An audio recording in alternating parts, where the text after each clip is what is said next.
It is the most hard-to-reach district in Luapula province. Lunga district is only accessed through water transport. Despite this fact, the district has not been left out in the development process of the country, as it has received a fair share of development in different sectors. In the education sector, the district, among other projects, has benefited from the construction of Samba Secondary School. Though with few challenges still at the school, the coming of the school is a step in the right direction. In 2011, we were told that a contractor has been given to us. And by that time it was Mwaseka Contractors. This was the contractor who was given to us so that he can be able to contract more infrastructure. Unfortunate again, this contractor could not show up.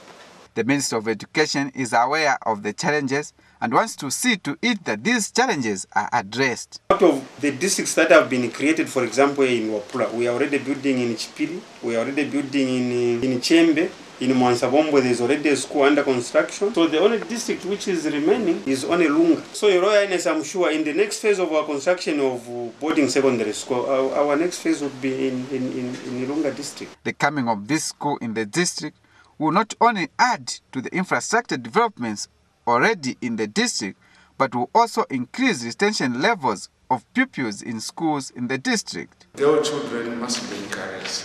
I'm sure the issue of early marriages must now be coming to a level where we should see great improvement. The school, which was constructed at a cost of over 80,000 kwacha, already has over 150 pupils from grade 8 to 11. It is this and many other interventions that government has put in place that will help more children acquire the knowledge that is needed for the development of the country. Teddy Marungo, reporting for Zanis News in Lunga District in Luapula Province.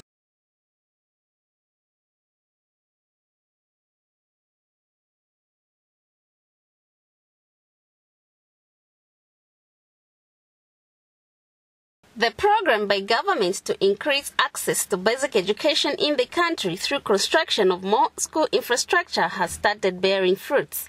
In Mwinilonga district of Northwestern Province, the construction of Musela Hill Primary School at a cost of 420,000 kwacha has completed. The school, which is scheduled to open for learning next term, will cater for over 200 children from the surrounding communities.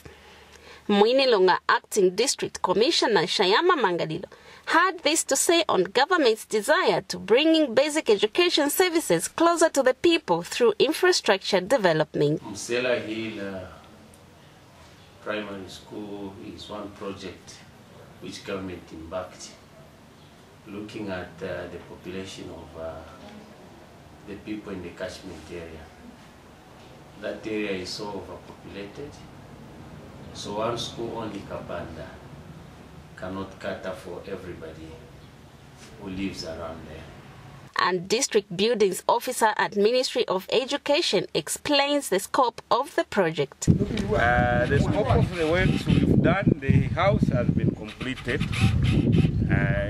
Painting, the toilets, the whole 3 toilets are done. Musela community had no school infrastructure nearby, and school-going children are forced to walk long distances to access basic education in the Boma. Having a school within their reach has delighted the local people. The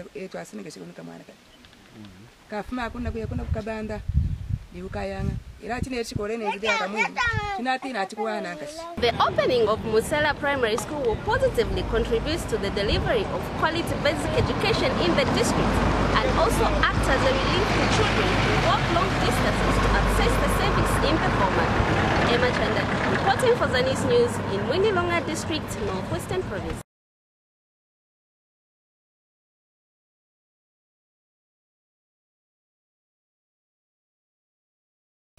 The creation of new districts throughout the country is helping take social amenities to people in far-flung areas. Special Assistant the President for Project Implementation and Monitoring Lucky Mulusa visited Ngawe District in the company of Central Province Permanent Secretary Edwidge Mtale and could not hold back tears when he looked at the state of underdevelopment and the lack of office and house accommodation for civil servants in the district. But I'm privileged to walk reality and see these tents being described as the administration block. People being registered for the first time as Zambians, yet they were born several years ago. Our law provides that at the age of 16, you're supposed to be accounted for. And what I don't understand is why we should be so backward 50 years after gaining independence. And we can be seated like this, and it's a district. We can have those tents, and we call it district administration. I don't think it's acceptable that people can be saved in this manner. I will never accept that vehicle. I'm donating that vehicle, or the money that should have gone to buy that vehicle, to immediately be channeled to build the district offices here. Reporting for Zanis in Ngawe District, Central Province, I'm Kelvin Tembo.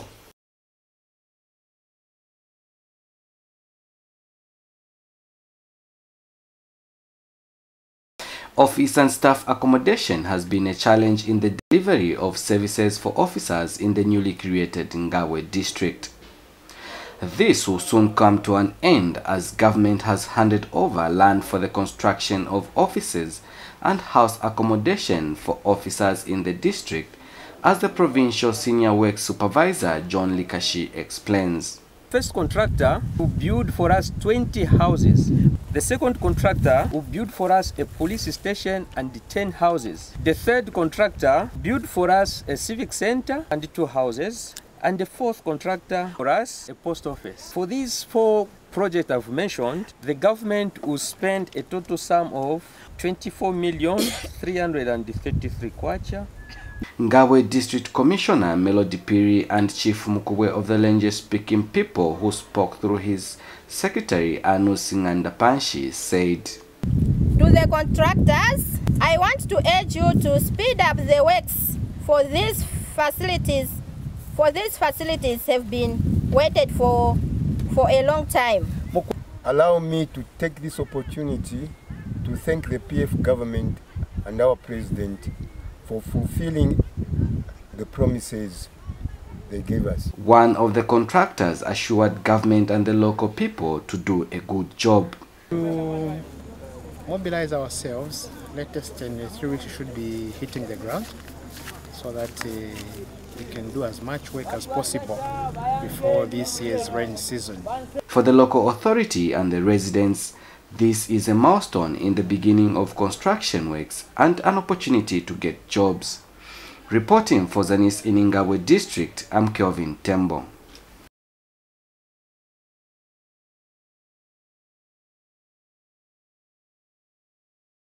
It is mandatory for every citizen who has attained the age of 16 and above to have a national registration card NRC. To this effect, government recently launched the mobile issuance of NRCs to all eligible Zambians in order to legally grant them the national identity. The first phase of this important national exercise commenced earlier this month in Central, Muchinga and Northern provinces respectively. However, Vice President Nongewina is concerned with the low publicity on the mobile issuance of national registration cards and wants something to be done urgently.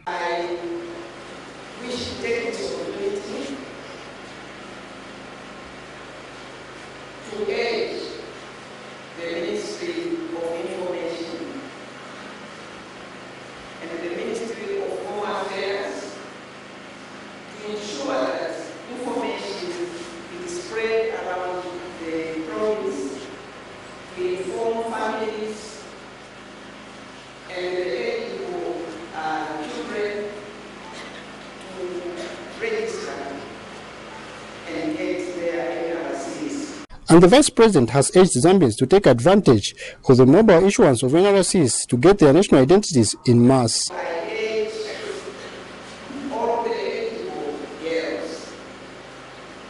to ensure that they acquire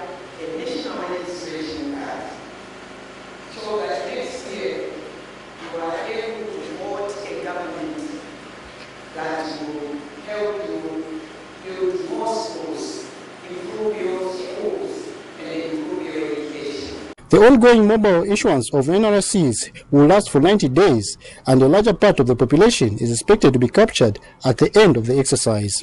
Reporting for Zanis, I am Willistar in Kasama.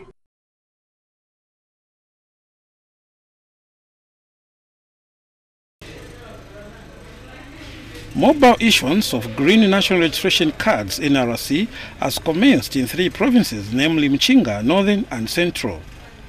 However, inadequate publicity is hampering the mobile issuance of NRCs in Chama district of Mchinga province. Team leader at Kambombo Primary School has told Mchinga Permanent Secretary Blighton Ndwe during an on-spot check in the district that lack of publicity has greatly affected the exercise in the area. The officer said for 2 days they have only managed to issue NRCs to 12 people only. Chama Council Chairman Modimbulo says the rate at which the mobile issuance of NRCs was going on in the district would greatly affect the voter registration exercise in the area, which is scheduled to commence in August this year. The publicity has to be intensified so that we have a good number of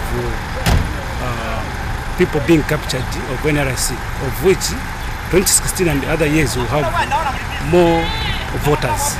Mchinga Permanent Secretary Brian Turungwe says there is need to take the exercise seriously because the voter registration exercise, which will commence in August this year, will also depend on the number of people with NRCs that are also eligible to vote.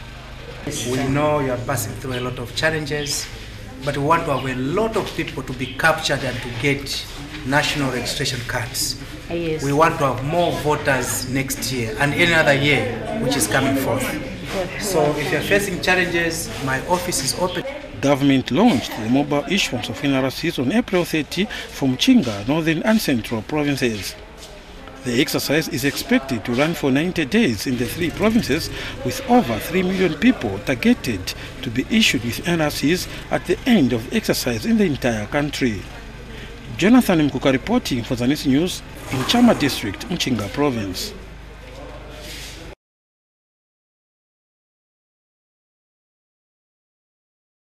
The media play a vital role in the development of any nation by making sure that the public is kept informed on various issues.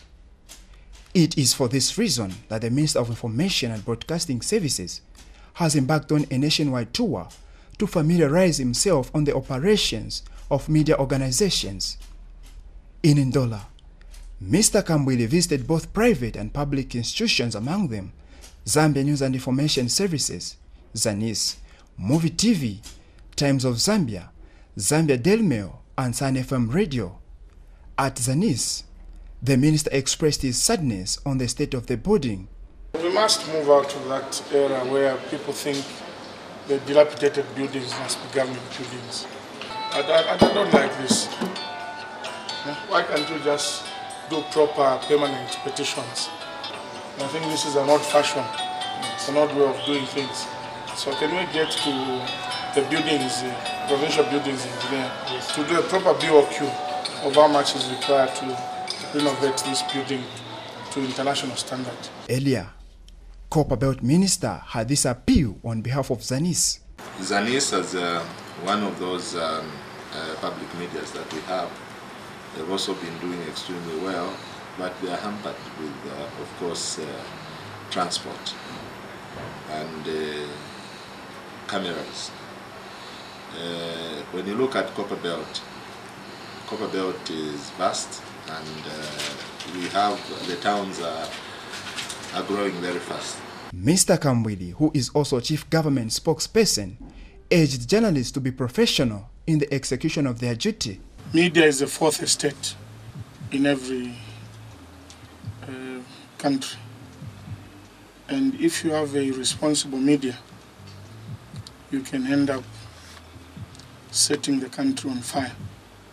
We need to make sure that what we channel out to the people is a responsible message, and message aimed at building the nation. Indeed, information is power.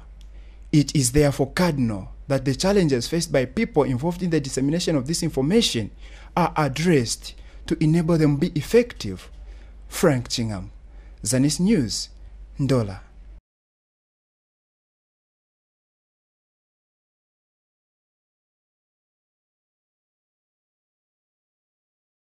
The agriculture sector has for a long time depended mainly on crop production, with little recognition to dairy farming, which has the potential of impacting positively on the livelihoods of various small-scale farmers countrywide. However, SNV Netherlands Development Project has partnered with government in supporting dairy farmers in Southern Province with the view of promoting enhanced dairy farming activities for increased milk production.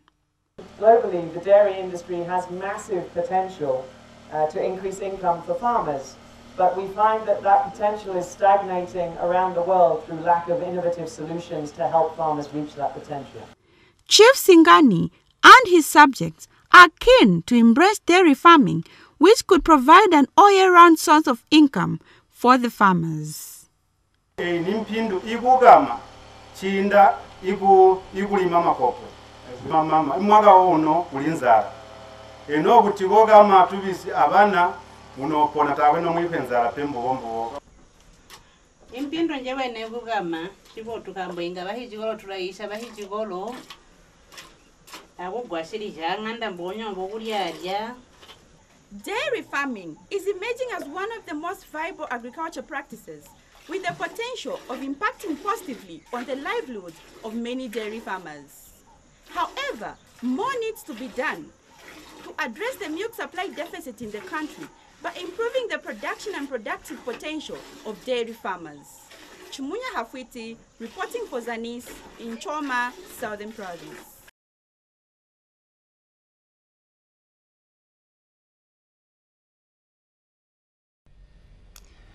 Small-scale farmers play a vital role in ensuring that the nation's food basket is well stocked.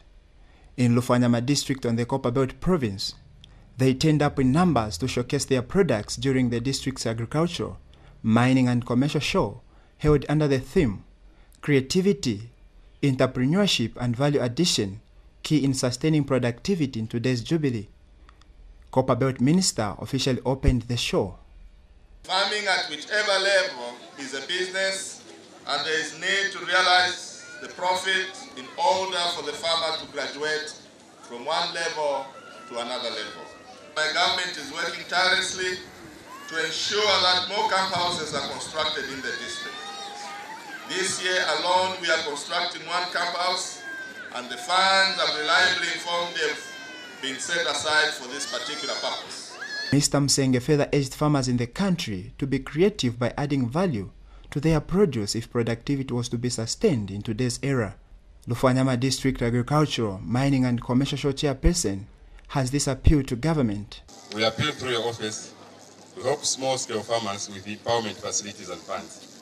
Infrastructure development, Mr. Guest of Honor, sir, we are thankful with all that is available, e.g. the main road, which is partly done. The district hospital, LDCU shed, however, that's not enough. We need it properly done and rehabilitated Peter roads. Apart from mining, agriculture has potential to stimulate economic growth if well supported. Frank Chingam, reporting for Zanis News, Lufanyama District.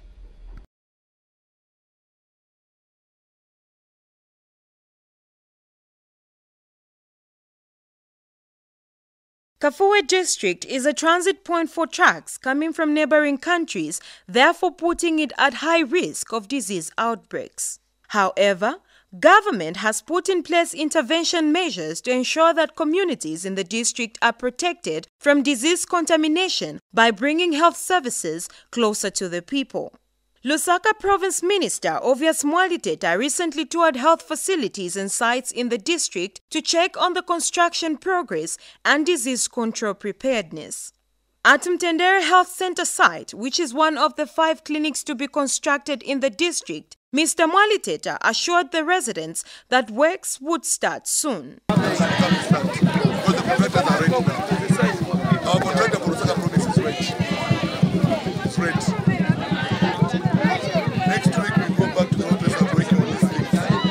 And Kafue District Director for Health Services, Dorothy Marumahoko, expressed gratitude to the government for constructing a wharfence at Nangongwe Clinic Maternity Wing at a cost of 85,000 kwacha using constituency development funds. I'd like to express our gratitude to the councillor and also all the people that were involved in ensuring that this project came to a successful completion.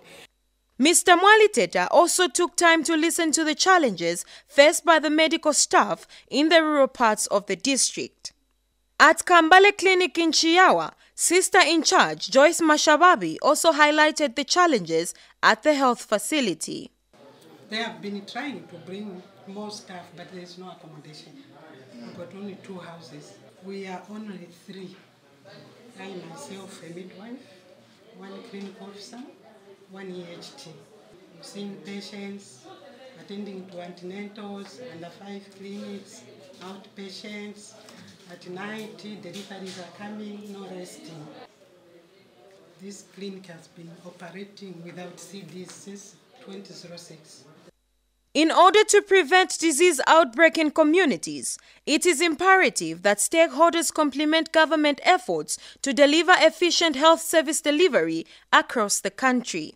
Zanis reports in Kafue District of Lusaka Province.